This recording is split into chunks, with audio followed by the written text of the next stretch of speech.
Government special education RCMHC centre पारा माज़ूरनि जो आलमी ॾींहुं 3 डिसंबर जोश ऐं जज़्बे सां डिप्टी कमिश्नर फयाज़ हुसैन राहू जो ऐं डिप्टी डायरेक्टर अहमद नवाज़ मंकी जी क़यादत में सेंटर खां प्रेस क्लब ताईं रैली कढी मल्हायो वियो।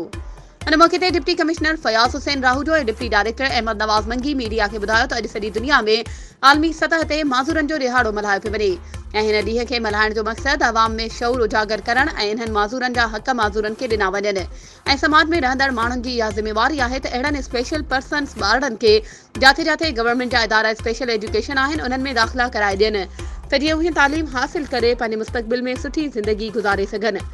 इन मौक़े ते अली रज़ा सुमरो, यूसुफ शेख, मदद अली लकारी, गुलाम शबीर शाहानी, मुख्तियार अहमद शेख ऐं ॿियनि उस्तादनि ॿुधायो त हर साल वांगुरु हिन साल बि RCMHC सेंटर जे तरफ़ां 3 डिसंबर माज़ूरनि जो आलमी ॾिहाड़ो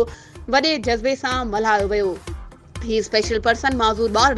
दिमाग़ जा तमामु घणा तेज़ हूंदा आहिनि। इन्हनि ॿारनि में तमामु घणियूं सलाहियतूं मौजूदु हूंदियूं आहिनि ऐं अहिड़ा ॿार हर शइ खे जल्दी सम्झंदा आहिनि ऐं हर कम में पाण खे मञाईंदा आहिनि। वधीक ख़बरुनि ऐं अपडेट्स जे लाइ असांजे चैनल खे सब्सक्राइब कयो ऐं हा, बेल आइकन खे प्रेस करणु न विसारिजो त जीअं असांजी हर नई अचण वारी वीडियो तव्हां ताईं पहुची सघे।